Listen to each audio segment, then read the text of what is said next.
주인이여 금년에도 그대로 두소서, 이런 제목으로 말씀 잠시 나누겠습니다. 젊은 날 신앙의 영역에서 저를 가장 사로잡았던 두 가지 주제가 있는데, 그건 한 자유고 다른 하나는 시간입니다. 아마 이 문제에서 빠져나오지 못해서 결국 신학을 제가 하기로 결정하기도 했습니다. 전지전능하신 하나님 앞에서 우리가 자유롭다는 것이 무슨 말인지 알 수가 없었습니다. 기본적으로 자유가 없으면 생명이 아닌데, 다 알고 다 하실 수 있는 하나님 앞에서 내가 내 자유의지를 갖고 산다는 것이 뭔지, 자유의지라는 것이 과연 가능한지 저는 그것이 궁금했습니다. 또 하나는 시간 문제인데, 시간 바깥에 계신 하나님이 시간 안에 있는 우리를 상대한다는 말이 무슨 뜻인지가 궁금했습니다. 시간을 창조하신 하나님이니 시간보다 더 크신 분일 텐데, 그래서 그분에게는 과거와 현재와 미래가 다 한순간이고 그것들이 서로 연결되게 하실 수 있는 분도 하나님이신데, 그럼 나는 이 시간을 어떻게 이해하고 상대하는 것이 사람다운 것인지 몰랐습니다. 인류가 시계라고 하는 기계를 만들면서 시간은 수치로 계량화되었고, 그 시간이 나중에 자본으로 환산되기 시작했고, 결국 우리는 지금 오히려 사람이 시간에 매여서 노예로 살아가는 듯 보이는 시대까지 되었으니, 그 시간의 의미와 가치를 알아야 진정으로 자유를 누릴 수 있고, 진정으로 자유를 누리는 법을 알아야 우리가 신앙인으로 살 수가 있는 겁니다. 2025년 마지막 날 우리는 모였습니다. 만약 우리에게 달력과 시간이 없었다면, 시계가 없었다면 자연 주기를 따라 살았겠죠. 나라마다 시대마다 자신들이 만든 절기와 축제를 따라서 살았을 겁니다. 우리가 추수감사주의를 10월 말로 고정해서 지키는 이유가 있는데, 왜 한국교회가 미국의 추수감사주일에 맞춰서 그때 일률적으로 추수감사주의를 지켜야 되는지 이해할 수가 없어서, 나는 그냥 우리 추수에 맞춰서 내가 정해서 추수감사주의를 지키란다 라고 내가 정한 겁니다. 시계나 달력 같은 것이 없었다면 우리는 시간의 흐름, 또 오늘의 시절을 말할 때 그냥 몇십 몇 분 그렇게 몇 월 며칠 그렇게 말하는 게 아니라, 무슨 요일 말하는 게 아니라, 봄이 왔구나, 여름이 갔구나, 덥네, 벌써 수확할 때가 왔네, 추워지려나 보다, 어서 씨앗을 뿌릴 준비해야 되겠다, 이런 식으로 아마 때에 대해서 묘사했을 겁니다. 그때는 하루를 생각하든 한 해를 생각하든 몸이 느끼는 시간에 훨씬 더 민감했을 것이고, 배꼽 시계에도 민감했을 것이고, 살갗으로 다가오는 시간을 지금보다 더 잘 읽었을 겁니다. 요즘에는 비닐하우스에서 이렇게 과일이 나오다 보니까 제철 과일이 뭐지? 제철 음식이 뭐지? 라는 걸 아예 몰라서 AI에게 물어보죠. 정확히 생일을 지키고 기념일을 챙기고 초 단위까지 카운트다운 하면서 새해를 기다리는 우리 시대와 옛날은 사뭇 달랐을 겁니다. 저는 두 가지 이 삶의 방식 가운데 어느 것이 더 낫다 못하다 이제 그 말을 하려고 하는 게 아니고요. 다만 궁금한 것이 어떻게 사는 것이 더 인간답게 살고 신앙적으로 사는데 도움이 되는지는 궁금합니다. 시계가 지배하는 우리 시대에도 좀 더 하나님의 시간에 민감해서 살고, 시간에 초월하여 계시는 그 하나님의 역사를 기대하면서 사는 사람이 되려면 나는 어떻게 되는가? 이 고민이 여전히 있습니다. 지난 정부에서 갑자기 과학자들의 연구비가 삭감되어서 큰 어려움을 겪으셨죠. 당장 결과가 안 나오더라도 오래오래 지원하면서 또 많은 시행착오들을 겪은 다음에 어떤 성과가 나오기 마련인데, 단기적인 성공률로 재정 지원 여부를 결정한다면 과학자들이 계속해서 시도해볼 여지가 별로 없을 겁니다. 그런데 그것이 꼭 과학자들만의 문제는 아니죠. 우리도 그렇습니다. 우리가 잘 살고 있는지를 돌아보고 평가하고 반성하기도 하는데, 어떤 주기로 평가하는 것이 적절한지는 알 수가 없습니다. 우리 1년에 한 번 연말에 한 해를 돌아보고 평가하고, 또 새해에 새로운 목표를 정해서 무언가를 시작하는 것이 마땅한 일로 그냥 관행처럼 되어 있는데, 그것이 우리에게 새로운 동기부여를 하는 장점도 있지만 우리를 너무 지치게 만들기도 해요. 은연중에 소위 뉴네스에 대한, 새로움에 대한 어떤 그 우상화, 새로운 것이 좋다고 하는 착각도 만들어내는 것 같아요. 저희 교회도 한 해 표를 정하고 성경 구절을 만듭니다. 내년 한 해 벌써 표가 딱 걸려 있죠. 품다, 이렇게. 그러나 저는 마음속으로는 교회가 교회로서 교회답게 존재하기 위해서 항상 중요한 것은 무엇인지를 잊지 않으려고 합니다. 제가 목회하는 동안에는 계절이 바뀌고 해가 바뀌어도 그것만은 늘 챙기려고 애를 쓰고 있습니다.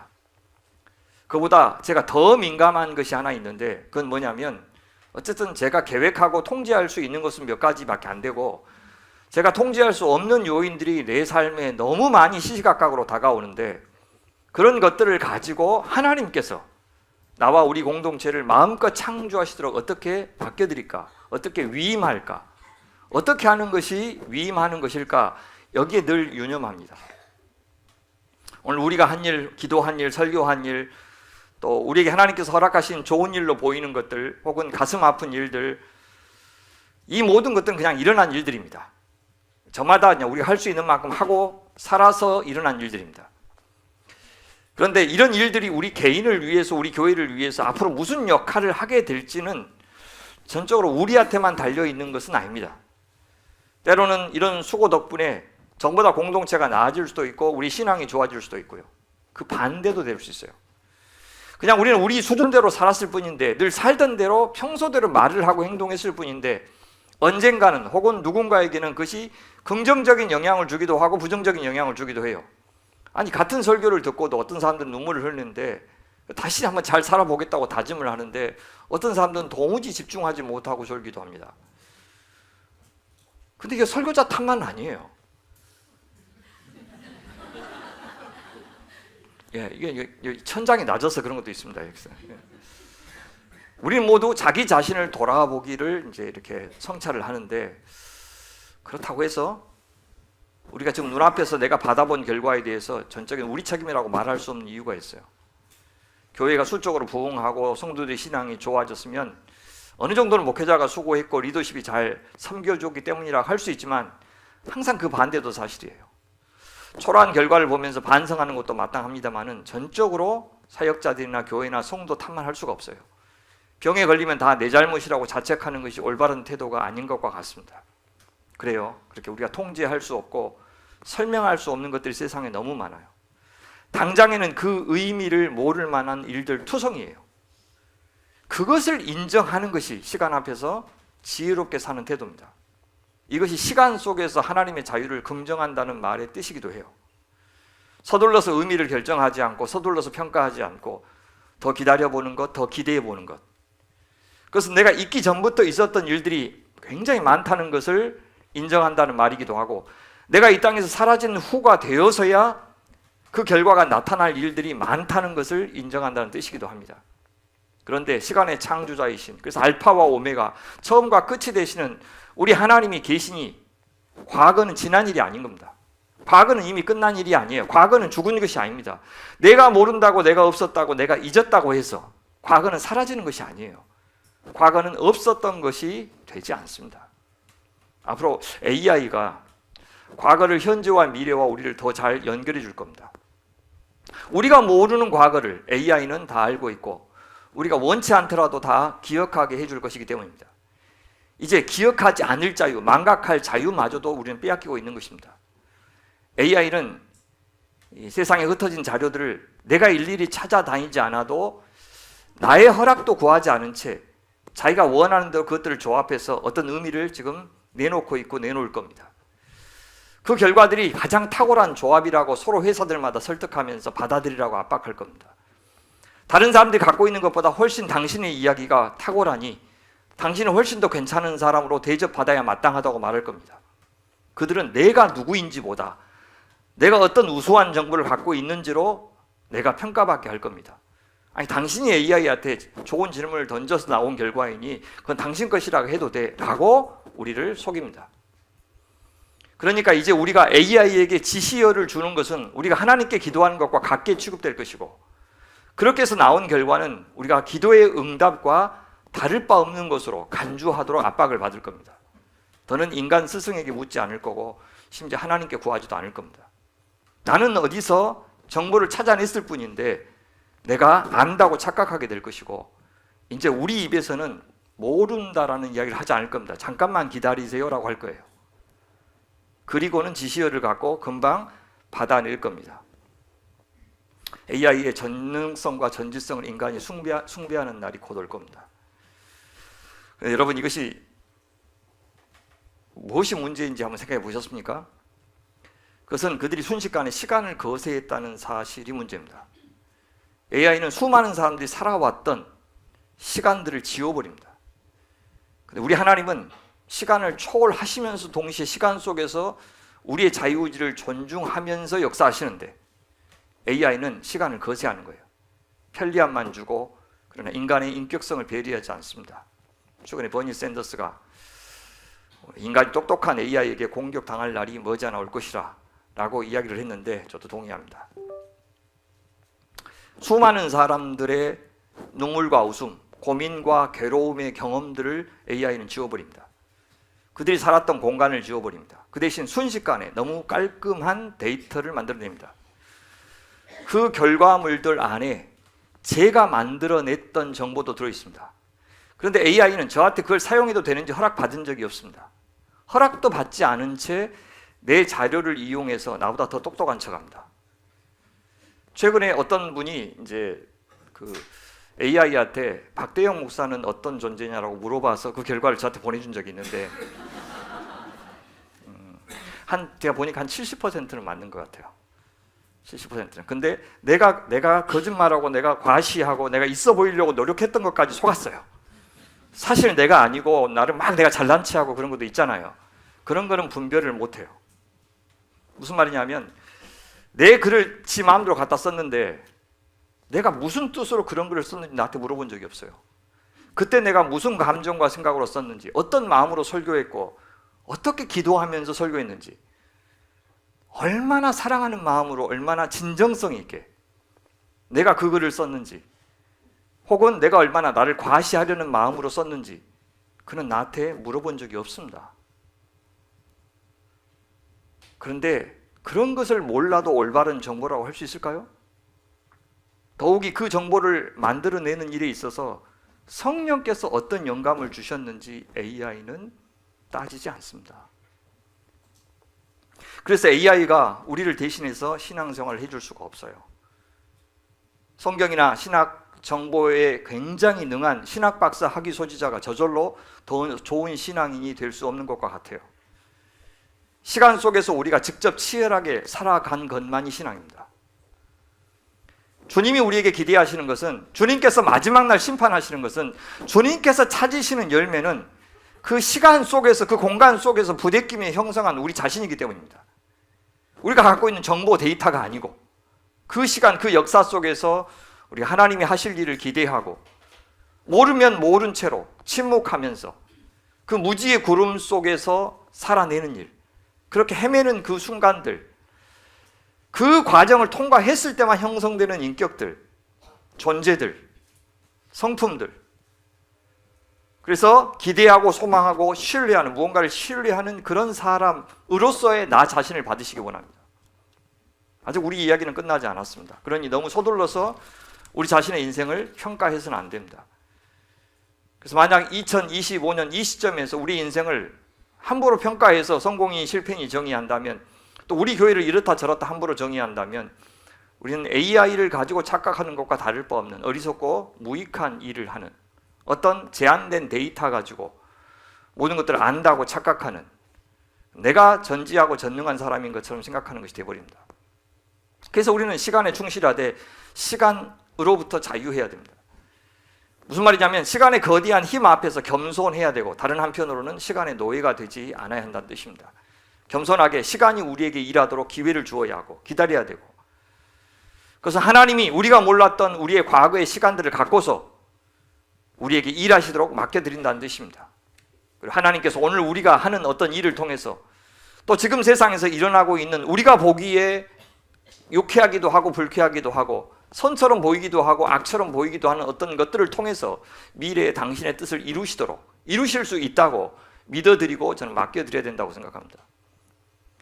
그 시간에 대한 대표적인 우리의 믿음의 표현이 저는 기도라고 생각해요. 즉각적인 대답을 구하던 사람들이 옛날에는 무엇을 의지했냐면 무당을 찾아가거나 오늘의 운세를 보거나 사주를 보았다면 앞으로는 AI를 찾아가겠죠. 하지만 기도하는 사람은요, 기도는 즉각적이고 시원한 대답을 구하는 일이 결코 아닙니다. 기도는 하나님과 나의 관계를 돈독하게 하는 일이에요. 나를 성찰하는 자리고, 시간을 통해서 하나님이 만들어 가실 신비의 시간들을 기대하는 겁니다. 그렇게 기도는 시간의 주도권을 하나님께 맡겨드리는 일입니다. 그래서 기도하는 사람만이 신앙이 될 수 있어요. 인간으로서 내 한계를 인정하는 것, 하나님의 자녀로서 우리의 가능성을 인정하는 것이 또한 기도입니다. 기도하는 사람만이 하나님의 말씀을 정보나 도구로 이용하지 않고 경외하는 마음으로 그분의 말씀에 귀를 기울이며 살 수가 있습니다.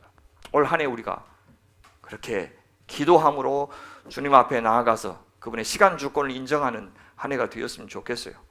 우리가 판단하기 어려운 것이 참 무엇이 있는데, 그것이 뭐냐면 오늘 제한된 우리의 정보와 인식의 한계 안에서 내가 평가하고 판단하는 것이 과연 하나님 안에서도 맞는가 하는 것을 알기가 어려워요. 오늘 본문을 보면 예수께서 사람들에게 질문 하나를 하시는데 뭐냐면 총독 빌라도가 갈릴리 사람들을 잔인하게 죽인 일을 거론해요. 그런데 그렇게 희생된 사람들이 유독 다른 사람들에 비해서 하나님 앞에 큰 죄를 범해서 그렇게 먼저 당했다고 생각하느냐라고 물으셔요. 그러면서 예수님이 내리신 결론은 이것입니다. 아니라. 더 큰 죄를 범한 순서대로 심판받은 것이 아니다, 그 말입니다. 더 큰 죄를 범한 순서대로 우리 몸에 병이 생기고 자연재해를 겪고 불의의 사고가 나는 것이 아니라고 하신 거예요. 예수님의 제자들도 성도들도 나중에 로마 권력자들에게 희생을 당하죠. 순교하십니다. 어떤 사람들은 수많은 로마 시민들이 보는 앞에서 콜로세움에서 사자들에게 갈기갈기 찢기며 죽임을 당하기도 합니다. 일단 그들이 당한 재난과 죄는 아무 관련이 없다는 식으로 주님 말씀하시죠. 그런데 이어지는 예수님의 권면은 조금 더 헷갈리게 만들어요. 너희도 만일 회개하지 아니하면 다 이와 같이 망하리라. 회개하지 않으면 이와 같이 망한다? 그럼 저 사람들이 회개하지 않았기 때문에 저렇게 빨리 죽었다는 말인가? 그렇게 오해하게 만드는 말이죠. 더 가볼까요? 예를 하나 더 들어요. 예루살렘에 실로암 망대가 있는데 그것이 무너지는 사고가 일어났습니다. 그 사고로 현장에 있던 18명이 목숨을 잃습니다. 빌라도에게 당한 사람들보다 훨씬 더 우연한 재난으로 사람들이 죽었어요.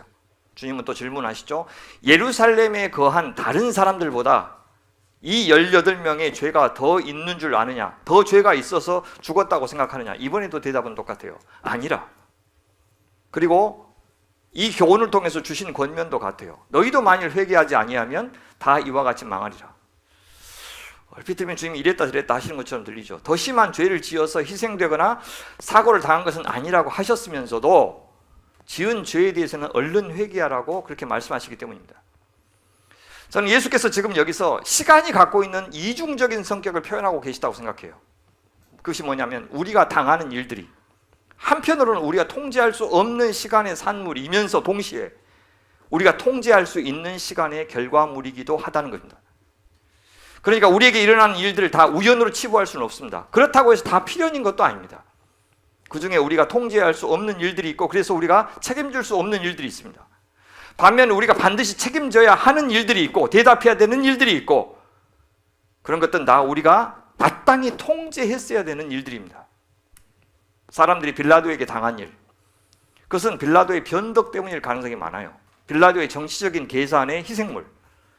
갈릴리 사람 중에 누구든 잡아서 본때를 보여주고 싶었는데 마침 걸려든 사람들, 그때 붙잡혀 죽은 사람들은 특별히 빌라도에게나 하나님께 잘못한 것이 많아서가 아니라 마침 그 시간에 거기 있었고 그들의 눈에 띄었기 때문에 잡혀서 죽었을 가능성이 많아요. 실로암 망대가 무너진 것은 더욱 그렇습니다. 수십 년 전 혹은 그보다 오래전에 지어진 망대가 어떤 이유로 조금씩 무너지고 있었는데 그때 마침 무너졌고 그때 마침 18명이 그 망대 위에 혹은 주위에 있었기 때문에 희생된 겁니다. 이것은 그들이 통제할 수 있는 어떤 것이 아니에요. 그러나 동시에 그 시간까지 살면서 그들이 하나님 앞에서 누구였는지에 대해서는 하나님께 책임을 져야 한다고 예수님은 말씀하셔요. 얼마나 오래 살고 얼마나 덜 사는지는 우리가 정할 수가 없어요. 심지어 그것이 그렇게까지 중요하지 않다는 투로 말씀하시는 겁니다. 병에 걸리고 좀 일찍 죽는 것이 산 사람의 입장에서는, 가족의 입장에서는 당연히 서운하고 아쉽지만 죽은 사람에게는 수명보다 더 중요한 것이 있어요. 그것이 뭡니까? 그것은 그가 어떻게 살았고 그 심판하시는 하나님 앞에서 어떤 평가를 받을 것인지가 훨씬 중요해요. 얼마나 살다가 죽었든지 이 땅에서 무엇을 이루고 나서 죽었든지 간에 누구든 그 죽음의 순간에 심판자 하나님 앞에 서게 될 겁니다. 그들이 절대 할 수 없는 것이 있어요. 왜 누군가에게는 더 오래의 기회를 주고 우리는 이렇게 일찍 책임을 묻느냐고 말할 수가 없습니다. 저는 적어도 하나님 앞에서는 어떤 식으로든 누구에게나 공정할 것이라고 믿기 때문입니다.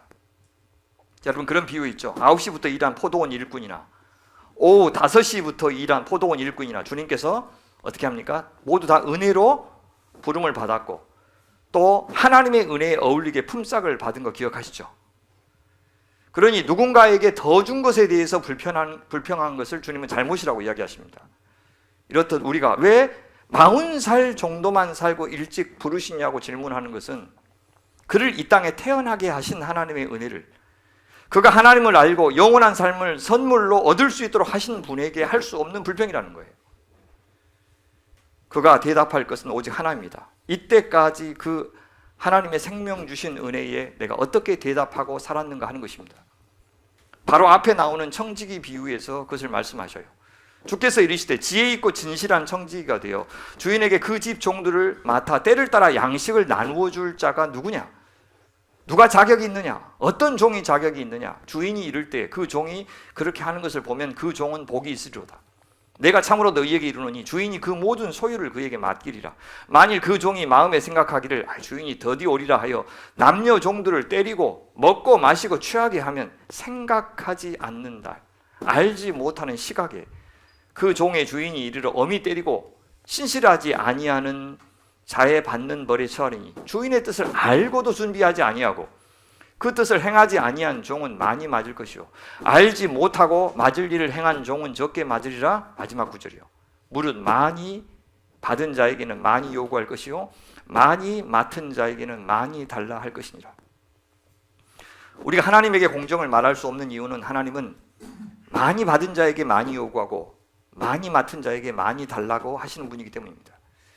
예수께서 너희가 만일 회개하지 아니하면 다 이와 같이 망하리라 라고 하신 뜻이 무엇인지 조금은 더 분명해졌습니다. 이제 우리가 던져야 될 질문은 이들보다 더 악한 놈들도 많이 있는데 왜 이 타이밍에 이 사람에게는, 이 선량한 사람에게는 저주처럼 보이는 일을 하셨습니까? 이런 질문이 아니고 주님 오늘 나는 당신 앞에서 어떤 사람입니까? 그 질문을 던져야 돼요. 언제 부름 받을 것인지, 언제가 나의 인생에 대해서 정산해야 할 때인지 우리는 몰라요. 그러나 그때가 언제이든지 간에 그 시간에 내가 누구인지에 대해서는, 그 시간까지 내가 어떤 사람으로 살았는지에 대해서는 적어도 하나님께 대답해야 됩니다. 그간 살아온 모든 시간에 평균으로 나를 평가하시지는 않을 겁니다. 과거에 내가 하나님께 가장 잘 살았던 그 순간을 기준으로 평가하시지도 않을 겁니다. 주님이 나를 부르시는 그때 내가 누구였는지, 어떤 열매를 맺고 있는지, 하나님께서 열매를 맺으시도록 나는 어떤 씨앗을 뿌리고 있는지, 어떤 마음으로 하나님의 일에 참여하고 있는지 그것을 물으실 겁니다. 그 다음에 나오는 비유가 그것을 말해줘요. 어느 해의 주인이 자기가 심은 무화과 나무에 열매가 맺혔는지를 보려고 찾아왔어요. 그런데 아무 열매가 없었습니다. 그 농부에게 맡겼는데, 맡기고 갔는데 아무 열매가 없어요. 주인은 때가 안 됐는데 갑자기 찾아온 것이 아닙니다. 그는 3년을 내내 찾아왔어요. 1, 2년째는 몰라도 나무를 심고 3년 정도 지난 후에 제대로 된 열매를 기대하는 것은 무리도 아닙니다. 그것은 빌라도에게 희생당한 사람이든 실로암 망대에서 죽은 18명의 사람이든 그들은 모두 3년의 기회를 얻은 사람들이란 뜻입니다. 열매를 얻지 못한 주인의 처음 평가는 어떠했습니까? 포도원 지객이 이르되 내가 3년을 와서 이 포도나무에, 무화과 나무에서 열매를 구하되 얻지 못하니 찍어버리라. 어찌 땅만 버리게 하겠느냐. 처음 2년은 나무의 문제나 땅의 문제로 치부할 수도 있어요. 그러나 3년째는 더는 핑계를 찾을 수가 없습니다. 그것은 전적으로 농부의 문제였어요. 2년 동안 열매가 없었으면 열매를 얻기 위해서 무슨 조치든지 취했어야 했어요. 그런데 그는 시간이 흘러가기를 기다리는 것밖에 하지 않았어요. 1달란트 받은 사람이 땅에 그 1달란트를 묻었던 것과 똑같은 겁니다. 시간 앞에서 책임 있는 삶을 살지 못했어요. 그것은 주인이 땅만 버리는 일이라고 평가할 만했습니다. 이때 예수님은 포도원지기 같은 우리에게 무엇이 올바른 태도인지를 보여줘요. 주인이여 금년에도 그대로 두소서. 내가 두릅하고 거름을 주리니 이후에 만일 열매가 열면 좋거니와 그렇지 않으면 찍어버리소서. 포도원 주인의 평가는 이 농부로 하여금 자신이 했어야 했는데 하지 않은 일이 무엇인지를 깨닫게 해준 겁니다. 그것은 두릅하고 땅을 두릅하고 거름을 주는 일이었습니다. 그러고도 열매가 있을 수도 있고 없을 수도 있어요. 그렇게 열심히 해야 할 일을 하고서 2년 후에야 열매가 나올 수도 있습니다. 그런데 포도원 주인이 기대하는 것은 결과에 상관없이 포도원지기가 할 일을 했는가 하는 것입니다. 오늘 주님께서 우리에게 물으시는 것도 그거예요. 너는 내가 심은 나무 주변을 두루 파서 거름을 주었느냐? 정성껏 가꾸고 그러고 난 다음에 열매를 기다렸느냐? 그렇게 물으셔요. 그렇지 않고서 나무를 탓하거나 땅만 탓하는 것은 책임 회피라고 하셔요. 올 한 해 우리가 우리 가정, 직장, 또 교회에서 이런저런 열매들을 확인하면서 평가하시고 있죠. 자녀들도 좀 돌아보고 직장에서도 교회에서도 평가할 겁니다. 그때 주님은 물으시는 거예요. 그래, 너는 네 할 일을 다 했느냐? 교회가 잘 자라서 열매를 맺도록, 네가 비판하는 그 지체가 열매를 맺도록, 그들 싫어하는 것 말고, 그들 기피하는 것 말고, 그들 질색하는 것 말고, 그들에 대해서 질투하는 것 말고, 그 사람들을 위해서 네가 뭘 해줬느냐? 얼마나 축복했고 얼마나 기도해 주었느냐? 얼마나 그 사람이 잘 되도록 손을 보태 주었느냐? 얼마나 다가가서 수고해 주어서 고맙다고 말해 주었느냐? 얼마나 그들이 많은 것을 참고 감내하면서 그런 수고와 봉사를 하고 있는지 얼마나 헤아려 주었느냐? 주님은 그렇게 물으시는 거예요. 어쩌면 예수님의 말씀을 듣고 있던 사람들은 빌라도에게 희생당한 자들이 죽을만 했으니까 죽었을 것이라고 생각한 것 같아요. 실로암 망대에서 죽은 자들은 심지어 하나님만 아시는 그들의 죄가 있어서 일찍 심판당한 것이라고 그들은 생각한 것 같아요. 주님이 그 생각을 간파하신 겁니다. 그렇게 생각하면서 별일 안 당하고 있는 자신들은, 무탈한 자신들은 다 하나님 앞에서 그래도 잘 살고 있어서 그런 것이라고 평가하고 있었던 것이 분명해요. 그런 생각을 하고 있는 자들에게 주님은 말씀하십니다. 너희도 만일 회개하지 아니하면 다 이와 같이 망하리라. 여기서 주님이 강조하시는 것은 심판의 날을 우리가 정할 수 없다는 사실입니다. 그날이 도둑같이 임한다는 말씀과 같아요. 바로 앞장 12장에서 하신 말씀이죠. 너희가 아는 바니 집주인이 만일 도둑이 어느 때에 이를 줄 알았더라면 그 집을 뚫지 못하게 하였으리라. 그러므로 너희도 준비하고 있으리라. 생각하지 않을 때에 인자가 오리라 하시니라. 회개한다는 것은 어떤 것입니까? 이렇게 말하는 거예요. 이렇게 행동하는 겁니다. 주인이여 금년에도 그대로 주소서. 내가 도루 파고 거름을 주리니 이후에 만일 열매가 열면 좋거니와 그렇지 않으면 찍어버리소서. 후회만 갖고는 안 되고 잘못했습니다 한 말로도 충분하지 않고 할 일을 하는 것이라고 합니다. 그리고 그 결과를 주님께 맡기는 것이라고 합니다. 그것이 시편 126편 시인의 태도였어요. 분명히 이스라엘이 멸망하기 전에 70년 만에 바벨론에서 가나안 땅으로 하나님께서 돌아오게 하실 것이라고 약속하셨어요. 그 시간은 아직 오지 않았지만 믿음의 사람들은 어떻게 삽니까? 그 시간이 이미 온 것처럼 살았어요. 과거가 오늘 우리에게 영향을 미칠 뿐 아니라 미래도 오늘 우리에게 영향을 미치도록 허락하는 사람이 신앙이에요. 약속이 있으니 그 약속이 이미 시작된 것처럼, 이루어지기 시작한 것처럼 사는 사람, 돌아갈 약속이 있으니 이 바벨론 땅에서 그들은 절대로 우상을 숭배해서는 안 되었습니다. 이 바벨론 땅에서 정착해서 영원히 살 사람처럼 이 땅의 문화에 순응하면서 살아서는 안 되었습니다. 그들은 이 바벨론 땅에서부터 눈물로 씨를 뿌려야 됩니다. 눈물로 신앙을 뿌려야 됩니다. 당장의 열매가 없어도 반드시 그렇게 해야 됩니다. 그것이 신앙이에요. 그 희망이 얼마나 멀고도 먼 희망인지, 얼마나 믿기 힘든 희망인지 우리는 알아요.